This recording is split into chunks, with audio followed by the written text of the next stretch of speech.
Good afternoon on TV and welcome back to your news desk. I'm here with our member of Provincial Parliament, Ross Romano, and you just came back from Toronto. Ross, how's it going? Very good. Always a pleasure to be back here. Yes, very. Just flew in, literally just landed at around 3 o'clock, 2:30, 3 o'clock. Had some quick lunch and ran here. Awesome. That's what we like to hear. Yep. Now, I've gotten to see you twice this week because earlier, or that was last week, I guess now. You had the announcement. No, this week was, Tuesday. That's right. Tuesday. Yeah, with Time flies. Premier Doug Ford at Algoma Steel. So that's just some other exciting news for our city. So, but we're here today to talk about something specific, the Select Committee. Right. Now, okay, so for those of you who don't know, that it's tasked with inquiring into the previous government's, the previous Liberal government's attempts to hide money. Well, do I have that right? That's one way to put it. Okay. It's the Select Committee on Financial Transparency, and we're tasked with trying to figure out what happened with the budget in Ontario. Because they reported a $6 billion budget? $6.7 billion deficit for last year, and it turns out to be 15? 15 billion is the bare minimum of $15 billion deficit is what we're looking at in Ontario.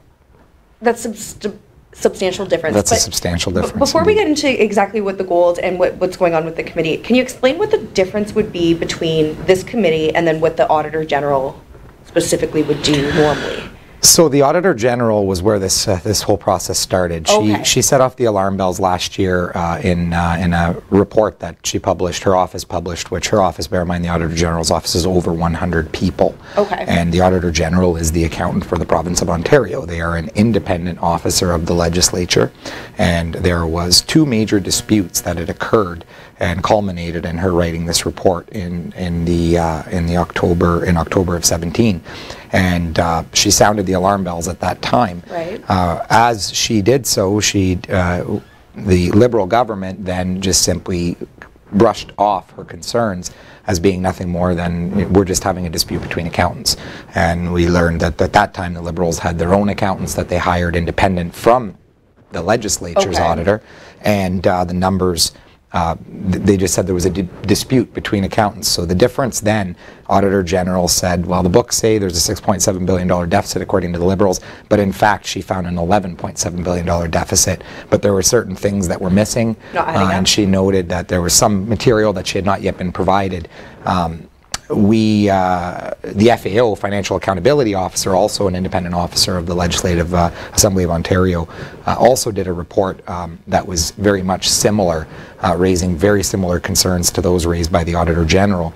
And in a nutshell, what those two parties were saying, those two offices were saying, was that the accounting was not appropriate, and the accounting was wrong, and there were some very aggressive words that were actually used by both the FAO office and the AG office at the time, suggesting that it was backwards accounting. And I won't repeat their words, but I will say that it certainly raised a lot of concerns. And so during our campaign, Doug Ford, Premier of Ontario now, said numerous times that if elected, he would put together a commission of inquiry to look at the budget line by line and look at the past government spending and try to figure out what happened. And through that process, we actually learned that the deficit is actually a bare minimum of $15 billion. And so it was then determined, a motion was put forward by our government to have this Select Committee on Financial Transparency created, and that motion passed unanimously in the House. So it's yourself and 6 other MPPs, or 5 other MPPs, 6? Well, no, it has to be an equal representation of the House. So there are members from the NDP, and there are members from the PC Party of Ontario, and so there are 6 PC members and 3 NDP members. It's representative of the seats in the House. There are no Liberals on the committee, given that they don't have party status. Right. So the committee is formed of the 9 of us, and of the PC group, yes, I'm the lead committee member. So we're going to take a short break now that we have some background on what exactly the Select Committee is. And then when we come back, we're going to talk about any update that you can give us on what's been going on so far and what the implications are for Ontario and specifically up here in the north. So we'll be right back right after this break with Ross Romano. Stay tuned. Thank you very much.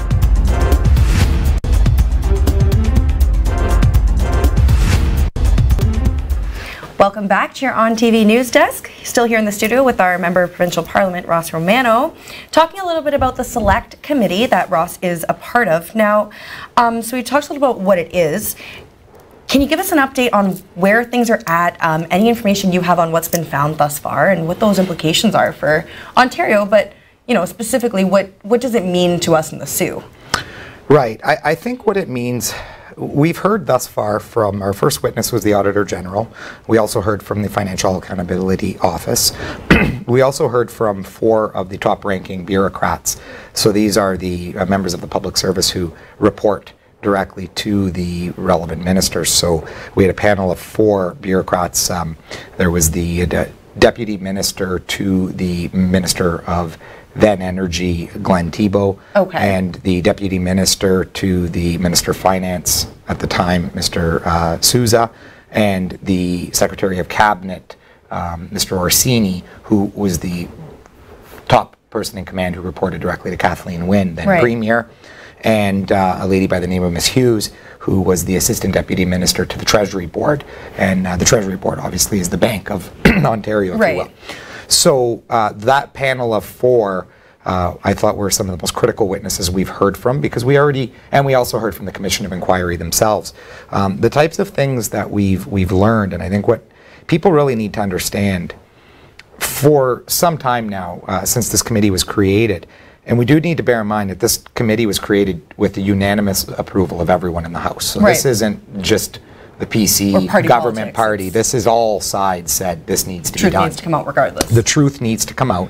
People have a lot of questions and they want answers. So we've been tasked as a committee with the responsibility of asking those tough questions and getting those answers. People want to know what happened. $8.3 billion is missing, and somebody needs to find out what happened to it. We heard from the various auditors, the Auditor Generals, and all of the accounting people that have spoken to us, that essentially what was done was, first off, there was misaccounting with respect to teachers' benefits, teachers' pensions in 2016-17 that changed the numbers for that year leading into 17-18. And when the Fair Hydro Plan was proposed, and if you'll remember, we were in the course of a by-election here in Sault Ste. Marie. And this Fair Hydro Plan was put out. And the idea of the Fair Hydro Plan was, to put it very mildly, they wanted to borrow money in order to reduce people's hydro rates. And the group of 4 bureaucrats, when they first learned of the plan, they said to the high-ranking officials, being at the top of the chain, obviously Kathleen Wynne and Charles Souza, the Minister of Finance, and the Minister of Energy, Glenn Thibeault, you can't do this. And they laid out 4 reasons why this could not be done. And the first reason was it cut across accounting lines. The second reason was it cut across legal lines. In fact, they went so far as to hire their own independent accountants, and they even hired a retired Chief Justice of the Supreme Court of Canada, Ian Binney, to say this even cuts across legal lines. And they said it probably won't work, was reason number 3. And reason number 4, they said even if it does work, people's hydro rates will skyrocket within a few years. And they had this all laid out in a cabinet document which was provided to us in the committee, and it's quite a voluminous document. And at that very moment that they addressed these concerns, they were told, too bad, we're going ahead. And the very next day they announced to the public this Fair Hydro Plan. And the bureaucrats were forced to go along. And I think what was really critical, and what I have found to be the most critical part of what we've heard so far, is last year, while this was all being announced and the Auditor General and the FAO reports were out, we kept on hearing the Liberal government officials, primarily Kathleen Wynne and Charles Souza and Glenn Thibeault, saying this is nothing more than an accounting dispute. We have our accountants, and they say that this accountant is wrong. We heard that on the campaign trail. Yeah, you heard that a lot. It was an accounting dispute. Well, what's interesting was in the 2 years leading up to that 2017 year, the amount of money that the government, OPG Trust, which was the shell company, if you will, that was created to allow this mechanism to occur with the Fair Hydro Plan, the amount that they would charge or that they would spend on auditors was somewhere between $80,000 and $96,000 per year. And on this year, they spent almost $700,000. And that's taxpayer. That's taxpayer money. Almost $700,000 was spent. And then with all of the auditors, the Liberal government while this was going on, hired 3 separate top-ranking auditing firms, KPMG, Deloitte, and Ernst & Young. And they hired a law firm just for that period of time that the Fair Hydro Plan was being created, which is from December of 16 right up until... It's a lot of money for one project. Well, they spent $2 million just on those fees while they already had an independent auditor.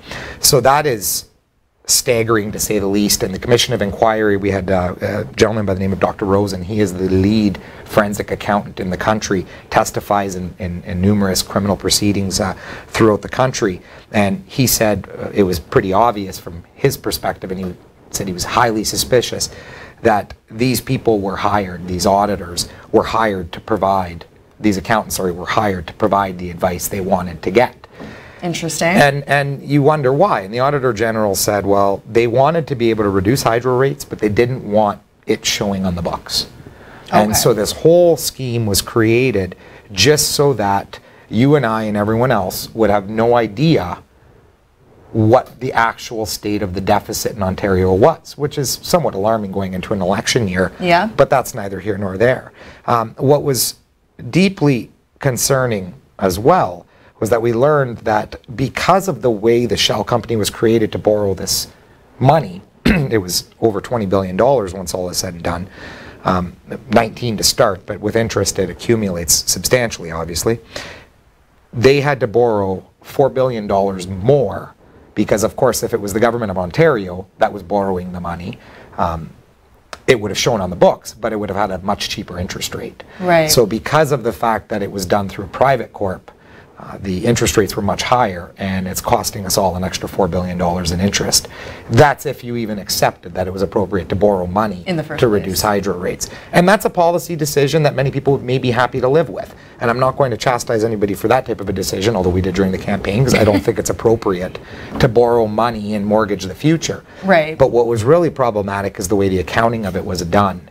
And the fact that, as we now see, that it cost us an extra $4 billion, and it was done in a way so that nobody would know what the real state of the deficit is. $15 billion as a deficit is staggering.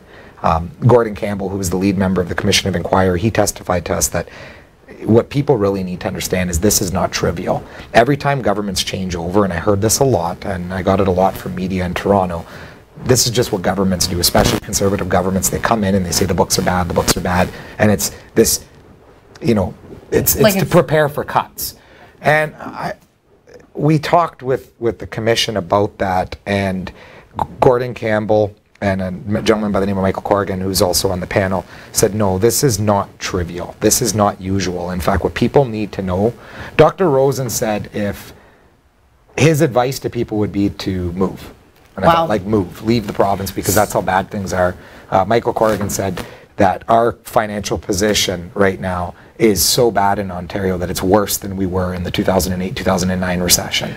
So this isn't trivial. What the progressive conservative government wants people to understand, from what I understand, is that, you know, this was not a campaign kind of, like you said, the books are bad so that cuts can be justified. This is a very serious issue that we're facing coming into the next, 4 years. And regardless of what government was coming in, they would be faced with this task of dealing with balancing this budget, which has a $8 billion greater deficit than was originally anticipated, and $6.7 billion isn't a small feat either. No, well, I give you a small example. At $8.3 billion, we have 33,080 people in Ontario on waiting lists for long-term care. We could fund all of those people to have beds, build the beds, have the nursing complement throughout the entire province for the full 4 years of our term, and we'd still have money left over. Wow.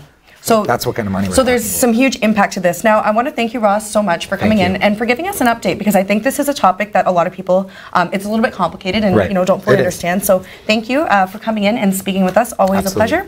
And we will be back with more news coming up on TV just after this break. Stay tuned.